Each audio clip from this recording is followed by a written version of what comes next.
ప్రతిధ్వనికి స్వాగతం. దేశవ్యాప్తంగా రాజకీయ ప్రకంపనలు సృష్టిస్తున్న స్పెషల్ ఇంటెన్సివ్ రివిజన్ సర్కు తెలంగాణలోనూ రంగం సిద్ధమవుతోంది. ఏప్రిల్ లేదా మే నెలలో స్కెడ్యూల్ రానుంది. గ్రౌండింగ్ పనులు మొదలుపెట్టిన ఈసీ బీఎల్ఓల ద్వారా ఇంటింటి సర్వేలు చేపడుతోంది. ఇదే క్రమంలో స్థానిక రాజకీయ పార్టీల నేతలతో సమావేశమైన కేంద్ర ఎన్నికల సంఘం బూత్ లెవెల్ ఏజెంట్లను నియమించుకోవాలని, బీఎల్ఓ బీఎల్ఏలు కలిసి సర్ చేపడతారని వివరించింది. సన్నాహాల మాట అటుంచితే ఈసీ ప్రయత్నాలపై ఒక్కో పార్టీది ఒక్కో వాదన. సర్తో బీజేపీ ఓట్ చోరీకి పాల్పడుతోందని కాంగ్రెస్ ఆరోపిస్తుంటే, లేదు ఇది పూర్తి పారదర్శకం, ప్రతి 20 ఏళ్లకు సహజమని బీజేపీ సమర్థించుకుంటోంది. మరి సర్ ప్రక్రియ రాష్ట్రంలో సజావుగా సాగుతోందా, లేక బంగాల్ తమిళనాడు తరహా పరిణామాలు ఎదురైతే ఏంటి పరిస్థితి? దీనిపై రాష్ట్ర పార్టీ నేతల అభిప్రాయాలేంటి? ఇదే అంశంపై ఈరోజు ప్రతిధ్వనిలో చర్చిద్దాం. చర్చలో పాల్గొంటున్న వారు సామా రామ్మోహన్ రెడ్డి గారు, TPCC media and communications chairman, Gujjala Premender Reddy గారు, బీజేపీ సీనియర్ నాయకులు. రామ్మోహన్ రెడ్డి గారు, ప్రేమేందర్ రెడ్డి గారు, నమస్తే అండి. రామ్మోహన్ రెడ్డి గారు, మీతో స్టార్ట్ చేద్దాం. సార్, విడతల వారీగా వివిధ రాష్ట్రాల్లో సర్ ప్రక్రియ చేపడుతున్న ఈసీ ఇప్పుడు తెలంగాణలో చేపట్టేందుకు కూడా సిద్ధమవుతోంది. మరి పార్టీ నేతలతో కూడా సమావేశమైంది. దీనిపై మీ పార్టీ అభిప్రాయాలు ఏంటండి? ముందుగా మీకు ప్యానెల్ ఉన్న పెద్దలకి అండ్ ఈటీవీ ప్రేక్షకులందరూ కూడా గుడ్ ఈవినింగ్. ఇక్కడ పారదర్శకతకి సంబంధించినటువంటి అనేక సవాళ్లు మేము అందుబాటులో ఉంటున్నటువంటి అన్ని వేదికల మీద కూడా ఒక ప్రతిపక్ష పార్టీ లెక్క మేము లేవనెత్తుతా ఉన్నాం. ఎందుకంటే పారదర్శకత లోపించినప్పుడు అన్యాయం అనేటటువంటిది ప్రజలకైతుంది. మరీ ముఖ్యంగా ఎవరికి ఎక్కువ అన్యాయం అవుతుందంటే కటిక పేదరికంలో ఉంటున్నటువంటి వాళ్ళకి, ప్రాంతాలు విడి దూర ప్రాంతాలకు పోయినటువంటి వాళ్ళకి, 2003 సంబంధించినటువంటి ఓటర్ లిస్టుల గిట్ట లేకపోతే కొత్తగా ఉంటున్నటువంటి వాళ్ళని బర్త్ సర్టిఫికేట్లని లేకపోతే పేరెంట్స్ ఉంటున్నటువంటి ప్రూఫ్లని అనేక రకాలుగా లేనటువంటి డాక్యుమెంట్లను తేవాల్సిందే, లేకపోతే పేర్లు డిలీట్ చేస్తామని చెప్పి డిలీట్ చేస్తున్నటువంటి యొక్క ఏదైతే అథారిటేటివ్ గా బిహేవ్ చేస్తున్నటువంటి పద్ధతి ఉందో దాన్ని మేము తీవ్రంగా ఖండించినాం. దానికోసం పార్లమెంట్ లో చర్చ కోసం అడ్జార్న్మెంట్ మోషన్ కూడా మూవ్ చేసినాం. అయితే ఏ రోజు కూడా పారదర్శకత మీద ప్రశ్నలను ఎదుర్కొన్నటువంటి అంశం కానీ లేకపోతే ప్రజలకి ఒక స్పష్టతను ఇస్తున్నటువంటిది కానీ మనకి ఇవాళ దాకా కూడా కనిపిస్తలేదు. ఎందుకంటే డౌన్ ద లైన్ ఒకసారి ఎస్ఐఆర్ జరిగిన తర్వాత డ్రాస్టిక్ గా ఇప్పుడు మీరు ఉత్తరప్రదేశ్ గిట్ట తీసుకుంటే కొన్ని ప్రాంతాలలో 15 to 20% ఆఫ్ ఓట్స్ బాగా డౌన్ అయిపోయినటువంటివి. అవి మరీ ముఖ్యంగా ఎట్లాంటి ప్రాంతాలలో అంటే కొంచెం ప్రతిపక్షాలకు బలంగా ఉంటున్నటువంటి ప్రాంతాలలో. ఎందుకట్లా మొత్తం కూడా ఉంటే యూనిఫామ్ గా ఉంటున్నటువంటి ఉండాలి, కానీ అట్లా కాకుండా కొన్ని ప్రాంతాలలో కొంతమంది కొన్ని కమ్యూనిటీస్ లేకపోతే కొంతమంది మైగ్రెంట్స్ ఉంటున్నటువంటి ప్రాంతాలలో ఎక్కువ ఎందుకు కనిపిస్తా ఉంది? ఒక పారదర్శకత లోపించినటువంటి దాన్ని మరి ప్రతిపక్ష నాయకులు అయినటువంటి రాహుల్ గాంధీ గారు కూడా అనేక సందర్భాల్లో మనం ప్రశ్నించినాం. ఇప్పుడు స్పెషల్ ఇంటెన్సివ్ రివిజన్ చేయండి, చేయొద్దని చెప్పి మనం అంటలే, కానీ అబ్జెక్షన్స్ అనేటటువంటి ఎవరు చేయాలి? ఇప్పుడు ఆ యొక్క బూత్ లో ఉంటున్నటువంటి వ్యక్తులు లేకపోతే ఆ యొక్క లొకాలిటీలో ఉంటున్నటువంటి వ్యక్తులు చేయాలి. కానీ రిమోట్ గా చేస్తున్నటువంటి దాని ఆధారాలతోటి రాహుల్ గాంధీ గారు నిరూపించారు. గోస్ట్ కంప్లైంట్స్ అంటే గోస్ట్ కంప్లైంట్స్ అంటే ఎవరు కంప్లైంట్ చేసారో తెలియదంట, కానీ డిలీట్ చేసిరంట. మరి కంప్లైంట్ చేసినటువంటి వ్యక్తి ఉండాలి కదా. సపోజ్ నేను సామాన్యులకు అర్థమయ్యేటట్టు చెప్పాలని అంటే, సపోజ్ ఓటర్ లిస్ట్ లో ఉంటున్నటువంటి పేరు డిలీట్ కావాలని అంటే, సపోజ్ ఒక కుటుంబంలో ఒక వ్యక్తి చనిపోయింది అనుకోండి, ఆ కుటుంబ సభ్యుడో లేకపోతే ఆ కుటుంబం పట్ల అవగాహన ఉంటున్నటువంటి చుట్టుపుట్టు ప్రాంతం వాళ్ళు ఎవరైనా ఒకరు కంప్లైంట్ చేయడం జరుగుతుంది. ఆయన చచ్చిపోయింది, ఆయన ఇప్పుడు ఓటు ఎన్నిక లేడు అని అంటే దాన్ని డిలీట్ చేసేటటువంటి అవకాశం ఉంటుంది. కానీ ఫామ్ 7 మిస్యూజ్ ఎంత ఘోరంగా ఉంది అని అంటే, అసలు బతుకున్నటువంటి వాళ్ళని చచ్చిపోయినట్టుగా డిలీట్ చేసినటువంటి దానివి ఆధారాలతోటి ఈసీని అడిగి మీరు ఏ బేస్ తోటి ఎవరు కంప్లైంట్ పెట్టిరని చెప్పి చనిపోయారని చెప్పి డిలీట్ చేసిరంటే జవాబులు లేవు. ఉదాహరణ నేను చెప్తా ఉన్నా. ఇంకొకటి, ఎన్నికలు జరిగిన తర్వాత ఈరోజు ఎలక్షన్ కమిషన్ అనేది పూర్తిగా ఒక పప్పెట్ లెక్క ప్యారెట్ లెక్క ఎట్లా తయారైపోయింది అని అంటే, ఎన్నికలు అయిపోయిన తర్వాత ఫలితాలు వచ్చినాకనంట ఆ యొక్క డేటా ఓన్లీ 45 రోజులే ఉంచుకుంటారంట. ఈ 45 రోజులు దాటంటే ఉంచుకోనికే లేదంట. ఏంటి అంటే అది ప్రైవసీ అంట. ఏం ప్రైవసీ నాకు అర్థమైతలే. దేనికి ప్రైవసీ? రేపు పొద్దున ఒక విచారణ ఎదుర్కోవాలనన్నా పలానా కాడ బూత్ లెవెల్లో బూత్ ఏజెంట్లకు వస్తున్నటువంటి ఫామ్లలో ఒక సంఖ్య, ఫలితాలలో వచ్చినటువంటిది ఒక సంఖ్య. ఇవి వచ్చినప్పుడు బేరీజ్ వేసుకోవాలంటే రేపు పొద్దున డాక్యుమెంట్స్ కావాలన్నప్పుడు 45 రోజులు అయిపోయినాయి, చేతులు దులుపుకొని డేటా లేదని చెప్తుంది. ఇది పారదర్శకత అంటారా? పారదర్శకత నుంచి తప్పించుకోవడం అని అంటారా? దేశవ్యాప్తంగా కూడా ఈ రోజు ప్రజల్లో నమ్మకం సన్నగిల్లినటువంటి బీజేపీ చేస్తున్నటువంటి ఎత్తుగడలో భాగంగానే ఈ రోజు ప్రజల యొక్క ఓట్లని డిలీట్ చేస్తున్నటువంటి ఒక కుట్రలకు పనగా అదైతున్నారు తప్ప అంతకు మించి పారదర్శకత అనేది మాత్రం లేదు అనేది మా యొక్క కాంగ్రెస్ పార్టీ నుంచి మేము స్టాండ్ తీసుకున్నాం. దాని మీద మేము నిలబడతాం. రైట్ అండి. ప్రేమేందర్ రెడ్డి గారు, మరి ఈసీ చేపట్టే ఈ విధానాన్ని ప్రతిపక్ష పార్టీలు వ్యతిరేకిస్తున్నా కూడా బీజేపీ మాత్రం సమర్థించుకుంటోంది. అంటే అసలు వివాదాస్పద సర్ ప్రక్రియను చేపట్టడానికి కారణాలేంటి? దీనిపై కేంద్ర ఉద్దేశం ఏంటండి? ఇది కొత్త ప్రక్రియ ఏమీ కాదు. కొన్ని సంవత్సరాలకు ఒకసారి ఇంటెన్సివ్ స్పెషల్ రివిజన్ చేయడం అనేది ఎప్పటి నుంచో సాగుతున్నది. కాంగ్రెస్ ప్రభుత్వం ఉన్నప్పుడు కూడా జరిగింది. ఎందుకనంటే చాలా మంది స్థల మార్పు జరుగుతుంది, తర్వాత కొంతమంది చనిపోతారు, కొంతమంది ఇంకా ఎక్కడికైనా వెళ్ళిపోయి ఉండొచ్చు. ఇలాంటివన్నీ కూడా చేసి ఒక పారదర్శకమైన యొక్క ఓటర్ లిస్టు తయారు కావాలంటే ఇది చేయవలసిన అవసరం ఉంది. చేయాలని చెప్పాలి. రాహుల్ గాంధీ గారు ఎక్కడో చెప్పాడు, ఇక్కడ రెండు ఓట్లు ఉన్నాయన్నాడు. రెండు ఓట్లు ఉంటే ఒకటే ఓటు చేయడానికి కూడా ఇది అవకాశం కదా. రెండోది వారు చెప్తున్నారు 45 రోజుల తర్వాత డేటా తీసేస్తారని. 45 రోజుల లోపల ఒక సుప్రీంకోర్టులో ఒక ఇదేముందంటే 45 days లోపల ఎవరైనా గనక తమ ఎన్నిక విషయంలో పిటిషన్ గనక వేస్తే దాన్ని తీసేయరు. పిటిషన్ ఏమీ లేకపోతే ఆ తర్వాత కూడా వాటిని ఎందుకు ఉంచుకోవాలి? ఏమిటి అంటే ఇప్పుడు ఎన్నికల్లో అక్రమాలు జరిగినాయని 45 రోజుల లోపల ఎవరైనా ఫిర్యాదు చేయొచ్చు. ఒకవేళ ఫిర్యాదు చేస్తే దాన్ని అదే విధంగా ఉంచుతారు. లేదంటే ఈ దేశంలో 10 లక్షలకు పైగా పోలింగ్ స్టేషన్స్ ఉన్నాయి. వాటన్నిటి డేటా ఆపుకోవడం అనేది ఏ విధంగా అవసరం? ఒకటి. రెండోది, ఈ స్పెషల్ SIR ఏదైతే ఉన్నదో ఈ రివిజన్ అనేది చాలా అవసరం ఇవాళ. ఎందుకంటే కొన్ని చోట్ల విదేశీయులు కూడా వచ్చి, ఇప్పుడు మన హైదరాబాద్ చూద్దాం, విదేశీయులు కూడా వచ్చి రోహింగ్యాలు వచ్చి ఇక్కడ తిష్ట వేసి దొంగ ఆధార్ సృష్టించుకొని ఇవాళ ఓటు తీసుకునే ఒక పరిస్థితి కనిపిస్తున్నది. అలాంటి వాళ్ళని కనుక తీసేస్తే వీళ్ళకు నష్టం ఏమిటి? తర్వాత ఇందులో ఇంకొక విషయం ఉంది. ఈ యొక్క సర్ చేసిన తర్వాత, లిస్ట్ పబ్లిష్ చేసిన తర్వాత ఆబ్జెక్షన్స్ ఫైల్ చేసుకోవడానికి చాలా సమయం ఇస్తున్నారు. ఒక 1 month అట్లా టైం ఇస్తున్నారు. ఆ 1 month లోపల మా ఓటు లేదు, మేము ఉన్నాము, మా ఓటు తొలగించిల్లు మీరు అని చెప్పి రాజకీయ పార్టీ అయినా అతను వ్యక్తి అయినా గనక చేస్తే దాన్ని ఇచ్చేస్తారు. రెండోది, ఇవాళ రాజకీయ పార్టీకి గ్రామ స్థాయి నుంచి పోలింగ్ బూత్ స్థాయి నుంచి పై వరకు అందరికి నెట్వర్క్ ఉంది. అందరికి అన్ని చోట్ల కూడా ఏజెంట్స్ ఉంటారు. అలా తీసేయడానికి అసలు సాధ్యమే కాదు. ఎవరు కూడా ఆ విధంగా తీసేయగలిగే పరిస్థితే ఉండదు. ఇదేమిటంటే వాళ్ళ ఓటమిని అనేది కంటిన్యూస్ గా ఓటమి వస్తుంది కాబట్టి అది భరించలేక ఇటువంటి మాటలు మాట్లాడడం తప్పితే ఇంకొకటి కాదు. ఇంకొక విషయం ఏంటంటే ఇవాళ హైదరాబాద్ లో చూస్తున్నాం మనం అనేక సందర్భాల 46, 50% కంటే పోలింగ్ ఎక్కువ జరుగుతలేదు. ఎందుకు జరుగుతలేదు? నిజంగా అక్కడ ఓటర్స్ ఉన్నారా లేదా, లేదంటే వేరే డబుల్ ఎంట్రీ ఉన్నదా, త్రిబుల్ ఎంట్రీ ఉన్నదా, లేకపోతే ఒకే ఇంట్లో 100, 200 ఓట్లు, ఇలాంటి వీటిని ఉపయోగించుకొని ఎన్నికల్లో గెలుద్దాం అనే ఒక ఆలోచన చేయడం అనేది కాంగ్రెస్ పార్టీకి మొదటి నుంచి కూడా అలవాటు. ఇలాంటివి కాకుండా పారదర్శకమైన యొక్క రీతిలో ఎన్నికల్లో గెలవడానికి సర్ అనేది ఉపయోగపడుతుంది. ఎప్పుడైనా ప్రక్షాళన, ప్రతిదీ కూడా మనం ప్రక్షాళన చేసుకుంటున్నాం. చట్టాలు కావచ్చు, ఒక కాలువ పూడిక కూడా తీయడానికి కూడా మనం ప్రయత్నం చేస్తాము. ప్రతిదీ కూడా ఎప్పటికప్పుడు రిఫ్రెష్ కావాలి, ఫ్రెష్ కావాలి. అదే విధంగా ఓటర్ లిస్ట్ కూడా అనేక చోట్ల చనిపోయిన వాళ్ళ యొక్క పేర్లు అట్లే ఉంటున్నాయి. తర్వాత వాళ్ళు డబుల్ ఎంట్రీ అనేది చాలా ఉంటాయి. ఇప్పుడు ఆంధ్రప్రదేశ్ లో ఉన్న వాళ్ళకు, తెలంగాణ వాళ్ళకు ఉన్నది, తెలంగాణ హైదరాబాద్ లో ఉన్న వాళ్ళు, జిల్లాలలో ఉన్న వాళ్ళకు ఉన్నది, గ్రామాలలో 3-4 చోట్ల కూడా ఓట్లు ఉన్నాయి. ఇవన్నీ కూడా మనం ఇవాళ ఒక పారదర్శకమైన మంచి ఒక ప్రజాస్వామ్యయుతంగా ఎన్నిక జరగడానికే ఈ సర్ అనేది ఉపయోగపడుతుంది. అది గత అనేక సంవత్సరాల నుంచి జరుగుతుంది. ఎన్నికల కమిషన్ ఇంకొక ప్రధానమైన విషయం, ఇవాళ తెలంగాణలో యంత్రాంగం అంతా కూడా కాంగ్రెస్ ప్రభుత్వం ఉంది. యంత్రాంగాన్ని సరే ఇప్పుడు ఎన్నికల కమిషన్ ఏదో బయట రాష్ట్రాల నుంచి తెచ్చుకోదు. ఇక్కడ ఉండే అంగన్వాడీ టీచరే, ఇక్కడ ఉండే టీచరే, లేకపోతే ఇక్కడ ఉండే గ్రామ పంచాయతీ యొక్క ఎంప్లాయీసే, లేకపోతే ఇక్కడ ఉండే రెవెన్యూ ఎంప్లాయీసే వాళ్ళే చేస్తారు. ఇది వాళ్ళు చేస్తే వాళ్ళందరూ ఎవరి కంట్రోల్లో ఉంటారు అంటున్నా నేను అనేది. ఎన్నికల కమిషన్ ప్రతిసారి మనం చూస్తాం, ఎన్నికల కమిషన్ ఆ యొక్క ఎన్నికల సందర్భంగా అందరిని ఉపయోగించుకొని, స్థానికంగా ఉన్న వాళ్ళను ఉపయోగించుకొని ఎన్నికలు నిర్వహిస్తారు. ఎన్నికల తర్వాత మళ్ళీ వాళ్ళ విధులు నిర్వర్తిస్తూ ఉంటారు. కాబట్టి ఇది కేవలం ఆరోపణ తప్పితే వాళ్ళ ఓటమి అనేది కంటిన్యూస్ గా జరుగుతుంది కాబట్టి దానికోసం ఆరోపణ చేయడం తప్పితే మరొకటి కాదు.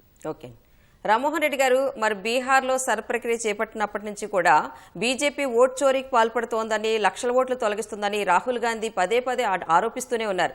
ఇప్పటికీ అదే వాదనలో ఉన్నారా? 100% ఉన్నామండి. మా యొక్క స్టాండ్ మేమేం మార్చుకోలేదు. బీహార్ మాత్రమే కాదు, ఉత్తరప్రదేశ్ లో కూడా నేను ఇందాకనే అన్నా 19 నుంచి 20% ఓట్లు అనేటటువంటివి తొలగించేసారు. ఇప్పుడు మనము చిన్న ఫోన్ కనెక్షన్ సిమ్ కార్డ్ కావాలన్నా ఆధార్ కార్డ్ కావాలి, లేకపోతే ఇంకేదైనా కొనుక్కోవాలన్నా ఆధార్ కార్డ్ కావాలి, లేకపోతే స్కూల్ అడ్మిషన్ అన్నా ఆధార్ కార్డ్ కావాలి, ప్రతిదానికి ఆధార్ కార్డు కావాలి కదా. మరి ఓటర్ లిస్ట్ కి ఆధార్ కార్డు మ్యాప్ చేయడానికి ఏంటండి ప్రాబ్లం? అప్పుడు ఏ పంచాయతీ ఉండదు కదా, పారదర్శకతకి ఇంకొక పర్యాపదం అవుతుంది. ఆధార్ కార్డు ఎందుకు ఓటర్ ఐడి కార్డులకి మ్యాప్ చేయరు? ఎందుకంటే డూప్లికేషన్ ఆఫ్ ఓట్స్ నియంత్రించడానికే అదొక మంచి వేదిక అవుతుంది. కానీ ఆ పని బీజేపీ చేయదు. మళ్ళీ పారదర్శకత అనేటటువంటి ప్రవచనాలు మాత్రం ఇస్తారు. నిజంగా మీరు పారదర్శకతనే గిట్ట చేసిన వాళ్ళు గిట్ట అయితే నేను అడుగుతున్నటువంటి ప్రశ్నలకు మీరు జవాబు చెప్పాలి. అసెంబ్లీ ఎన్నికలకి లోక్సభ ఎన్నికలకి భారీగా వ్యత్యాసాలు దేనికోసం ఉంటున్నాయి? దీనికి ఎన్నికల కమిషన్ జవాబు చెప్పగలుగుతుందా? 45 రోజులకి ఎవరైనా అబ్జెక్షన్ చేస్తేనే ఉండాలి, లేకపోతే ఉండొద్దు అని అంటే మనకేమైనా బరువు అవుతుందా? ఆ డేటా పెట్టుకుంటే మనకేమైనా బరువు అవుతుందా? రేపు పొద్దున పారదర్శకత కోసం కూడా మనం లైబ్రరీ మెయింటైన్ చేస్తాం. అరే పలానప్పుడు ఇంత పర్సెంటేజ్ అయింది. రిఫరెన్సెస్ దేనికోసం ఉన్నాయండి? History books. ఒక మంచి పుస్తకాన్ని రాసిందంటే మంచి చచ్చిపోయినంటే ఇక పుస్తకాలు పడేయాలన్నా దాని మీనింగ్ కాదు కదా. రిఫరెన్సెస్ కోసం ఉంచుకుంటాం. వీళ్ళు మెయింటైన్ దట్ లైబ్రరీ. ఎందుకు? పారదర్శకత లోపించింది కాబట్టి తీసేస్తున్నారు. ఇవన్నీ ఏంటిది అని అంటే, ఇప్పుడు ఆయన ఒక మాట అన్నారు, అవును మనిషి చచ్చిపోతే తీసేస్తే తప్ప అని. బతుకున్న మనుషుల్ని చచ్చిపోయారు అని చెప్పి తీసేస్తారు సార్, ఇది కన్సర్న్. ఇది మీరు అర్థం చేసుకోవాలి. నేను ఒక ఉదాహరణ చెప్తా. సపోజ్ ఒక ఎల్ఐ అనేటటువంటి వ్యక్తి ఇక్కడ తెలంగాణకి ఇంకొక కాడికి పోయిండండి, వేరే రాష్ట్రంకి, లేకపోతే బీహార్ కి ఇంకొక XYZ తెలంగాణకు వచ్చిండు పని మీద. ఆడ బీహార్ దగ్గర ఓట్లు జరుగుతున్నాడు, ఆయన ఓటర్ ఐడి కార్డు ఆడ ఉంది, ఇక్కడ లేదు. ఆయనకు అక్కడనే ఈడ ఉంటలేడు అని చెప్పేసి ఆయనకు నోటీస్ 30 days అంటే చదువుకున్నటువంటి వ్యక్తులకి ఇక్కడ కమ్యూనికేట్ చేసేటటువంటి వాళ్ళు ఎవరు? కనీసం అది ఉంటుందా ఉంటలేదు అనేటట్టు ఎట్లా తెలవాలి? 30 days అయిపోయింది కాబట్టి డిలీట్ చేసేసినాం, ఆయన ఇక్కడ ఉంటలేడు కాబట్టి. మరి ఆయనకు ఓటు వద్దా? ఓటు హక్కుని హరించడానికి మీకు ఇచ్చినటువంటి హక్కు ఏంటి? సో ఇది పారదర్శకత లోపించింది మేము అంటున్నాం. సిస్టమేటిక్ గా వాళ్ళకు నచ్చనటువంటివి, వాళ్ళకి ఏదైతే నచ్చుతాయో దానికేమో అనుగుణంగా మార్చుకొని, వాళ్ళకి ఏవైతే నచ్చవో దాన్ని మాత్రం డిలీట్ చేసేటటువంటి ఒక కుట్రాకోణం చేస్తుండ్రు. కాబట్టే మేము అడ్జర్న్మెంట్ మోషన్ మూవ్ చేసి పార్లమెంట్ లో చర్చ పెడుతున్నాం మనం. కానీ చర్చకు ఎందుకు ఒప్పుకోలే? అది కూడా పారదర్శకతనే కదా. చర్చ చేయనికే ప్రాబ్లం ఏంది మీకు? చర్చ చేయనికే ప్రాబ్లం. 45 రోజుల కంటే మీద ఉంచనికే మీకు ప్రాబ్లం. చచ్చిపోయిన వాళ్ళని బతుకున్నారని చెప్తుంది కాదు, బతుకున్న వాళ్ళని చచ్చిపోతున్నారని చెప్తున్నారని ఆధారాలు చూపించి మేము మాట్లాడుతున్నాం. దాని మీద ప్రశ్నలకు జవాబులు ఇయనికే మీకు ప్రాబ్లం. మరి ఆధార్ కార్డుకి లింక్ చేయొచ్చు కదా, మొత్తం పారదర్శకత అయిపోతుంది అని అంటే అది కూడా మీకు ప్రాబ్లం. ఎందుకంటే మీరు ఎక్కడ నచ్చాలనో వాళ్ళకి నచ్చినటువంటి రకరకాలుగా మల్టిపుల్ ప్లేసెస్ లలో ఓటర్ ఐడి కార్డులు మీరు క్రియేట్ చేసుకుంటారు. మీ ఓటర్ ఐడి కార్డు ఒక అబ్బాయిది బాగా వైరల్ అయింది. 1 2 3 4 5 6 7 8 9 10 11 11 ఓట్లు వేసిన అని చెప్పి బాగా వైరల్ అయింది. దాన్ని క్రాస్ చెక్ చేస్తే నిజమని చెప్పి తెలిసింది. ఇదేం పారదర్శకత మేడం? ఇదేం పారదర్శకత? దేశంలో మన ప్రభుత్వం నడిపిస్తున్నప్పుడు ఒక స్వతంత్ర సంస్థ లెక్క ఎన్నికల కమిషన్ ఉంటున్నప్పుడు ప్రజలకు జవాబుదారీతనం చెప్పాలి. And election commission is answerable to the president, not prime minister. కానీ రాజకీయ నాయకులు వాళ్ళకి నచ్చినట్టుగా యూపీ ఎన్నికలు వస్తున్నాయి, యూపీ కాడ ఎస్ఐఆర్ చేయపో, నెక్స్ట్ తమిళనాడు వస్తుంది, గోవా వస్తుంది, అస్సాం వస్తుంది, చేయపో. ఆడ కూడా ఏమి డిలీట్ చేస్తారు? ఎక్కడ డిలీట్ చేస్తారంటే పోయినసారి ఎన్నికలలో ఎక్కడెక్కడ మనకు తక్కువ వచ్చినాయిరా అని అంటే పలానా ప్రాంతంలో తక్కువ వచ్చినాయి, అక్కడ ఎక్కువ డిలీట్ చేయండి. 19%, 20%, 23% డిలీట్ చేసి. ఇది రేవంత్ రెడ్డి గారు మరి దీనికి ఏం చెప్తారు? రామ్మోహన్ రెడ్డి గారు పదే చెప్తున్నారు, చనిపోయిన వాళ్ళని తొలగించేస్తే సబబే గానీ బతుకున్నాయి ఎందుకు పోతున్నాయి, ఆధారాలతో సహా చూపిస్తున్నా కూడా ఎందుకు చర్యలు తీసుకోవట్లేదు అడుగుతున్నారు. అలాగే ఆధార్ని ఎందుకు లింక్ చేయట్లేదు దీనికని కూడా అడుగుతున్నారు. ఏం చెప్తారు మేడం గారు? ఇప్పుడు హలో చెప్పండి సార్, వినిపిస్తుంది. ఎక్కడన్నా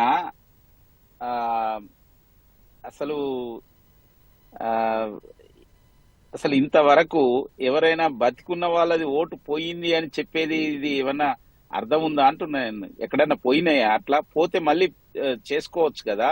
రెండోది, వారు అంటున్నారు ఎలక్షన్స్ అయిపోయిన తర్వాత కూడా దాన్ని అట్లే ఉంచాలని. అంటే ఓటు అనేది ఒక గోప్యత. 100 కోట్ల మంది ఓటేస్తే ఆ 100 కోట్ల మంది యొక్క ఓటర్ను దాన్ని మనం రిజల్ట్స్ వరకు ఉంచాలి. 45 రోజులనే ఎన్నికల కమిషన్ పెట్టుకున్నది. అది ఇప్పటి నుంచి కాదు, ఎప్పటి నుంచో ఉంది. అది మేము తయారు చేసింది కాదు. అసలు ప్రైమ్ మినిస్టర్ కు మిగతా వాళ్ళకి ఏమీ సంబంధం లేదు దీనికి. ఇది పూర్తిగా కూడా ఎన్నికల కమిషన్ పారదర్శకంగానే చేస్తున్నది. అది ఇండిపెండెంట్ సంస్థ. దాని యొక్క ఎలక్షన్, దాని యొక్క కమిషనర్స్ ఎట్లా సెలెక్ట్ అవుతారో అవన్నీ కూడా మనకు తెలుసు. కాబట్టి ఇవాళ సర్ అనేది పూర్తిగా కూడా పారదర్శకం కోసమే జరుగుతున్నది.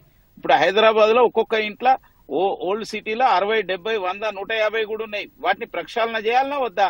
అంటే ఎంతసేపు కూడా వీళ్ళు ఏదైతే మరి దేశ వ్యతిరేక శక్తులు లేకపోతే వలసవాదులు వాళ్లకు ఓట్లు ఇచ్చి ఆ ఓట్ల మీద ఆధారపడి ఎన్నికలు గెలవాలనే ఒక ఆలోచన చేస్తున్నారు తప్పితే నిజంగా ప్రజల యొక్క విశ్వాసంతో ఎన్నికలు గెలవాలనే ఒక ప్రయత్నం చేయడం లేదు. ఇవాళ ఎక్కడైనా జరిగితే అసలు ఒక గ్రామంలో గనక ఎవరైనా ఓట్లు తీసేస్తే మీరు రేపు ఈటీవీ అయినా సర్వే చేయొచ్చు, లేకపోతే మిగతా ఎవరైనా చేయొచ్చు. ఇప్పుడు మన దగ్గర జరిగినప్పుడు ఇదేం కేవలం ఎన్నికలు ఉన్న యొక్క చోటనే చేయడం లేదు, దేశం అంతా చేస్తున్నారు. స్టెప్ అంటే బై స్టెప్ మీరన్నట్టు అన్ని దేశం రాష్ట్రాలు మొత్తం జరిగిన సహజంగా జరుగుతున్న ప్రక్రియ అయినప్పటికీ కూడా ఇంతకు ముందు ఎప్పుడూ లేదు, 9 సార్లు జరిగినా కూడా ఇప్పుడే ఎందుకు వివాదాస్పదం అవుతుందండి? కరెక్ట్. ఇంత ముందు ఏ పార్టీ కూడా దాన్ని వివాదం చేయలేదు. ఎందుకంటే అప్పటి వరకు కాంగ్రెస్ పార్టీ కంటిన్యూస్ గా గెలుస్తూ వస్తున్నది. కాబట్టి ఇవాళ కేవలం కాంగ్రెస్ పార్టీ ఓడిపోతుంది కాబట్టి కాంగ్రెస్ పార్టీ బీహార్ లో ఆ నినాదం ఎత్తుకున్నది కదా. తర్వాత ప్రజలు ఎట్లా తీర్పిచ్చిలో కూడా మనం చూసాం కదా. ఆ తేడా కూడా ఎంత ఉంది, అసలు ఎంత పెద్ద ఎత్తున ప్రజల యొక్క తీర్పు వచ్చింది అక్కడ. కాబట్టి అట్లనే ప్రతి చోట కూడా చూడొచ్చు. ఇంకోటి, ఇక్కడ కాంగ్రెస్ ప్రభుత్వమే ఉంది కదా తెలంగాణలో, మొత్తం అడుగడుగున మొత్తం యంత్రాంగం అంతా వాళ్ళే ఉన్నారు కదా. ఇది బట్టగాల్చి మీదేయడం లేదు, బురద చల్లడం కాకపోతే మరొకటి ఏమన్నా ఉందా అని నేను అడుగుతున్నా. నిజంగా ఆ విధంగా రేపు సర్వ్ స్టార్ట్ అయిన తర్వాత మీరు మీడియా అందరు ఉంటారు. ఎక్కడైనా ఆ విధంగా గనక బతికున్న వాళ్ళ ఓట్లు తీసేస్తే దానికి ఇచ్చిన యొక్క గడువు లోపల గనక మళ్ళీ వాళ్ళ గనక చేరకపోతే, లేకపోతే ఆబ్జెక్షన్స్ ఫైల్ అయిన తర్వాత కూడా కాకపోతే మనం అందరం కూడా మాట్లాడవచ్చు. ఇట్లే డిబేట్ పెట్టుకొని మాట్లాడదాం. ఎక్కడెక్కడ ఆధారాలు ఉన్నాయి, ఆధారాలతో పాటుగా వాళ్ళు కంప్లైంట్ చేయొచ్చు. కానీ ఎక్కడ కూడా నిరాధారమైన యొక్క ఆరోపణలు చేయడమే కాంగ్రెస్ అలవాటు తప్పితే మిగతా ఏమీ లేదని చెప్తున్నా. సర్ అనేది ఈ దేశ ప్రజాస్వామ్యానికి ఉపయోగపడేది, రాబోయే రోజుల్లో పారదర్శకంగా దేశ అభివృద్ధి కోసం ఉపయోగపడే ప్రక్రియ. రామ్మోహన్ రెడ్డి గారు, ఈ సర్ పూర్తయిన బంగాల్లో చూస్తే 58 లక్షలు, తమిళనాడులో చూస్తే 97 లక్షల ఓట్లు, 6,88,000 ఓట్లు తొలగింపునకు గురయ్యాయి. అంటే దీనిపై అసలు తెలంగాణలో ఏమనుకుంటున్నారండి?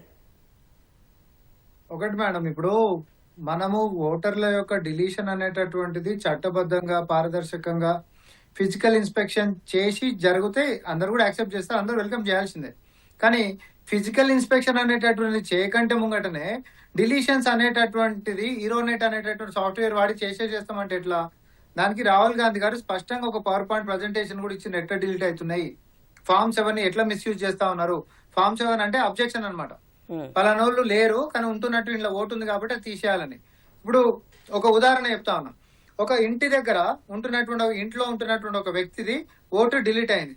ఆ వ్యక్తి అక్కడనే ఉన్నాడు, పర్మనెంట్ అడ్రస్ అదే, ఓటర్ ఐడి కార్డు అప్పటిదాకా ఉండే కానీ డిలీట్ అయిపోయింది.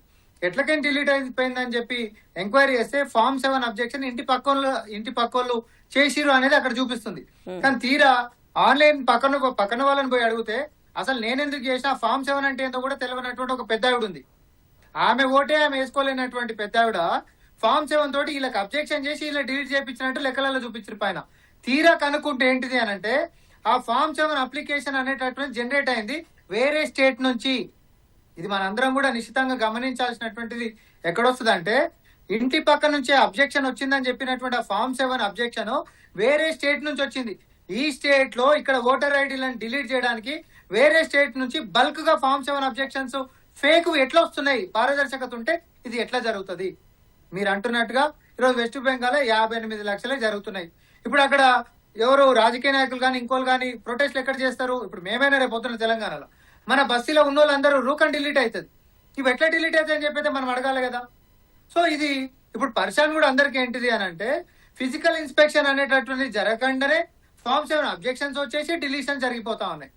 బతుకున్న వాళ్ళని చచ్చిపోయినట్టుగా, లేకపోతే ఈ ప్రాంతంలో నివసిస్తలేరు అన్నట్టుగా, వాళ్ళు వెళ్ళిపోయి 10 ఏళ్ళు అయిందన్నట్టుగా, వాళ్ళ కుటుంబం ఇంకొక కాడికి వెళ్ళి వలస వెళ్ళిపోయారని చెప్పినట్టుగా రకరకాల కారణాలతోటి డిలీట్ చేస్తున్నటువంటిది పారదర్శకత లోపించింది అని. అయితే ఇందాక బీజేపీ పెద్దలు ప్రేమేందర్ గారు ఒక మాట అన్నాడు, ఓటు అనేటటువంటిది గోప్యతకు సంబంధించినటువంటి విషయం అని. ఎన్నికల కమిషను ఏ మనిషి ఎవరు కోటేసినామని అడుగుతలేరండి. అట్లాంటిది ఎక్కడ చెప్పే విధానం కూడా లేదు. అది గోప్యతకు సంబంధించింది. నేను ఎవరికి వేసినో అది నా వ్యక్తిగత గోప్యత, నేను ఎవరికి చెప్పా. మీరు ఎవరికి వేసిరో మీరు చెప్పరు, ప్రేమేందర్ గారు ఎవరికి వేసిరో ఆయన కూడా చెప్పరు. కానీ ఎన్నికల ఫలితాలు అనేటటువంటిది గోప్యతకు సంబంధించినటువంటిది కాదు, అది official documents for future references. అది మొత్తం మనం లైబ్రరీ చేసి పెట్టుకున్నంత మాత్రాన పోయేది ఏం లేదు. గతంలో అంతా ఉంది కదా, ఇప్పుడు ఎందుకు ఈ విధానం తీసుకొని వచ్చిరు అనేది నా ప్రశ్న. గతంలో అంత ఉన్నాయి కదా. అంటే ఇప్పుడు ఏ ఎందుకు విధానం మనం- తీసుకొచ్చినా సార్ కూడా ఒకటే చెప్తున్నారు, అక్కడ ఉన్న బిఎల్ఓలు కానీ బిఎల్ఏలు కానీ లోకల్ గా ఉన్న వాళ్లే కదా, ఒకవేళ తొలగిస్తే వాళ్ళకి తెలుస్తుంది కదా, అట్లా ఎట్లా జరుగుతుందని ఆయన ప్రశ్నిస్తున్నారు. మేము అందుకనే కొన్ని లక్షల ఉదాహరణలు రాహుల్ గాంధీ గారు పవర్ పాయింట్ ప్రజెంటేషన్ చేసిరు. ఇందాక ఉదాహరణ చెప్పింది కూడా నేను అదే అండి. ఇంటి పక్క వాళ్ళే అబ్జెక్షన్ చేసినట్టుంది లెక్కలలో, కానీ ఆ ఇంటి పక్క ఆమె ఒక పెద్ద ఆవిడ, ముసలావిడ, ఆమెకు చదువు కూడా రాదు. పోనీ అబ్జెక్షన్ చేసి ఉంటున్న వ్యక్తి చచ్చిపోలే బతికే ఉన్నాడు. ప్రేమేందర్ రెడ్డి గారు ఏం చెప్తారు? ఇప్పుడు కాంగ్రెస్ ప్రతినిధి గారు చెప్పిందే చెప్పుడు. నేనేమంటున్నా అంటే బీహార్ లో అన్ని ఓట్లు తీసేసి అన్నారు కదా, మీరు పోలింగ్ జరిగినప్పుడు గాని అంతకు ముందు గాని ఒక్కరన్నా నా ఓటు లేదు అని చెప్పి కంప్లైంట్ చేసినలా చెప్పండి. ఇవాళ మన ప్రజాస్వామ్య దేశం ఇది. మీడియాలో ఎక్కడ కూడా ఏదైనా విషయం ఉంటే లేకపోతే తెలియకుండా ఉండదు. వీళ్ళు ఇప్పుడు ఇన్ని చెప్తున్నారు కదా, బెంగాలు లేకపోతే మనకు బెంగాల్ ఏంటంటే మొత్తం బంగ్లాదేశ్ ఓట్లతో ఇన్ని రోజుల నుంచి రాజ్యం వెళ్తున్నారు. ఇవాళ బంగ్లాదేశీయులను ఎవరైతే విదేశీయులు ఉన్నారో వాళ్ళని తీసేస్తామంటే ఇవాళ బాధపడుతున్నారు తప్పితే వేరే కొట్టలేదు. రేపు తమిళనాడు గాని ఉత్తరప్రదేశ్ గాని అంతెందుకు రేపు తెలంగాణ చేస్తారు కదా, చేసిన తర్వాత మనం అందరం ఉంటాం కదా, ఈటీవీ ఉంటది కదా, చూడండి ఆ విధంగా కనిపిస్తే మీతో పాటుగా నేను కూడా ఎంతో టెక్నాలజీ కూడా అందుబాటులోకి వచ్చింది. అయినా కూడా 20 ఏళ్ల క్రితం నాటి ఓటర్ జాబితాని ఇంకా బేస్ చేసుకోవడం వల్ల ఇప్పుడు ప్రస్తుతం ఉన్న ఓటర్లకు ఇబ్బంది కలగట్లేదంటారా? తప్పక కలుగుతున్నది కాబట్టే ఈ రోజు దాన్ని ఏదైతే రీఫ్రెష్ చేయడం కోసమే ఈ స్పెషల్ ఇంటెన్సివ్ రివిజన్ అనే ఒక ప్రోగ్రామ్ వచ్చింది. ఇదేమి కొత్త కాదు, గతంలో కూడా ఎన్నికల కమిషన్ చేస్తూ వస్తున్నది. ఇప్పుడున్న అనేక రూల్స్ ఇవన్నీ కూడా వారు ఇప్పుడు కాంగ్రెస్ ప్రతినిధి గారు చెప్తున్నారు అంతకుముందు లేదని. చాలా విషయాలు అంతకుముందు నుంచి ఉన్నాయి. తర్వాత ఏదైనా పార్లమెంట్ లో చర్చించవచ్చు. ఇంకోటి సుప్రీంకోర్టు యొక్క పర్యవేక్షణలో కూడా జరుగుతుంది. మీకు తెలుసు బీహార్ అప్పటి నుంచి కూడా సుప్రీంకోర్టుకి వెళ్లారు. సుప్రీంకోర్టులో దీనిపైన అన్ని విధాలుగా ఎప్పటికప్పుడు వాళ్ళు చెప్పి డైరెక్షన్స్ ఇస్తే దాని ప్రకారమే ఎన్నికల కమిషన్ ఇవాళ వ్యవహరిస్తున్నది. ఇది ఒక్క రోజులా ఇప్పటికి 3-4 చీఫ్ జస్టిస్ మారింది సుప్రీంకోర్టులో కూడా. అయినా ఆ స్పెషల్ యొక్క సర్ అనేది జరగాలి అని చెప్పి సుప్రీంకోర్టు చెప్తున్నది. దీన్ని స్వాగతించాలి తప్పితే ఎప్పుడు కూడా ఈ యొక్క దీన్ని తప్పుల తడక యొక్క ఓటర్ లిస్ట్ ఉన్నది అని రాహుల్ గాంధీ గారిని అనేక సార్లు ఎన్నికల కమిషన్ ఆహ్వానించింది. వాస్తవ విషయాలు చర్చకు రండి, లేకపోతే పూర్తి అఫిడవిట్ ఇవ్వండి అని. అఫిడవిట్ ఇవ్వలేదు. ఇప్పుడు ఇలాంటి వారు ఎక్కడో చెప్పారు కదా మధ్యప్రదేశ్, ఇలాంటిది వీళ్ళే తయారు చేసి 1-2 తయారు చేసి వాళ్ళే దాన్ని తప్పుడని సృష్టించడం కోసం చేసే ఒక పనులు తప్పితే మామూలుగా ఎవరికి ఇంట్రెస్ట్ లేదు. రాహుల్ గారు వాదన చూస్తే పేదలనే కాదు కొన్ని వర్గాల లక్ష్యంగా చేసుకుని సర్ అనేది ఏరువేత జరుగుతోంది అని చాలా పార్టీలు విమర్శిస్తున్నాయి. వాటి దాటి ఈసీ అసలు నమ్మకం కలిగించగలదని అనుకుంటున్నారా? 100% నేనేమంటున్నానంటే మీరు ఒక్కటే మేడం, ఇప్పుడు గతంలో బీహార్ లో గాని మిగతా చోట్ల జరిగింది కదా, ఎవరైనా మా ఓటు లేదు అని చెప్పిన వాళ్ళు ఎవరున్నారని నేను అంటున్నా. అలాంటి ఎంతమంది బయటకు వచ్చినా మా ఓటు వేయలేదు, మా ఓటు లేని కారణంగా ఇక మా తీసేసిండ్లు అని చెప్తే అందరు కూడా ఇన్ని లక్షల మంది తీసేసిన తర్వాత మన వాళ్ళు కేవలం ఒక 1000-10,000 మంది అయితేనే ఎంతో పెద్ద స్ట్రెంత్ అవుతుంది. లక్షల మంది కనుక ఓట్లు లేకపోతే ఇది నడుస్తుందండి? ఇది ఎంత హాస్యాస్పదమైన విషయం. ఇది కేవలం నిరాధారమైన ఆరోపణలు కావాలని పక్షపాతంతో చేయడము, తర్వాత కేవలం ఎన్నికలలో నిరంతరం ఓటమి వస్తుంది కాబట్టి దానికి సాకులు కార్యక్రమం తప్పితే మరొకటి కాదు. రామ్మోహన్ రెడ్డి గారు, ఫైనల్ గా చెప్పండి, ప్రజలకి రాజ్యాంగం కల్పించిన ఓటు హక్కును కాలరాసేందుకే ఈ సర ప్రక్రియను తీసుకొచ్చారు అని మొన్న రేవంత్ రెడ్డి గారు అన్నారు. అంటే అసలు అంత పెద్ద మాట ఎందుకు వాడాల్సి వచ్చిందంటారు? ఇప్పుడు ఒక చిన్న ఉదాహరణ, ఎందుకంటే బీజేపీ నేతలు మనకు చాలా ఏదో వాళ్ళు నీతివంతులు లెక్క మాట్లాడుతారు కదా. ఒక చిన్న టెక్నికల్ అంశం, 20 సంవత్సరాలకు ఒకసారి ఎస్ఐఆర్ చేద్దామని అనుకుందాం. స్పెషల్ ఇంటెన్సివ్ రివిజన్ అనేది 2003లో అయితే 20 సంవత్సరాలు అంటే 2023కి వస్తుంది. అవునా? 2023 కంటే ముంగట్నే 20 సంవత్సరాలు వస్తుంది కాబట్టి ఎస్ఐఆర్ చేయాల్సింది. అంటే లోక్సభ ఎన్నికల కంటే ముంగట్నే ఇదంతా ప్రక్రియ జరగాల్సింది. ఎందుకు చేయలేదండి? పార్లమెంట్ ఎన్నికలకి ఎందుకు చేయలేదు? అప్పుడు బంగ్లాదేశ్ వాళ్ళు లేరా? 2023లో కరోనా ఎక్కడ ఉందండి? 2023 కరోనా 23 కంటే ముందు వచ్చిందండి. అందుకోసం జనాభా 24 లోక్సభ ఎన్నికలు ఉన్నప్పుడు 23 కల్లా అయిపోగొట్టాల్సినటువంటి పని ఎందుకు చేయలేదు అంటున్నా నేను సింపుల్ గా. మీరు చాలా మంచి వాళ్ళు, ఒకరికి మంచి నీతి తప్ప ఇంకోటి చెప్పనికనే లేదుగా మీకు. మీరు ఇంత నీతి పాటించేటటువంటి వ్యక్తులు, వ్యక్తులు 2024 లోక్సభ ఎన్నికల కంటే తీవ్రవాదులైనా తీసేయాలి కదా. మరి ఎందుకు తీసేయాలి? ఈ రోజు ఉత్తరప్రదేశ్ లో 2.89 crore, తర్వాత తమిళనాడులో సో ఇవన్నీ ఏంటంటే సుమారు 1 కోటి మందిని తమిళనాడులో కూడా తీసేశారు. ఇది లోక్సభలో ఎందుకు చేయలేదని అంటున్నా నేను సింపుల్ గా.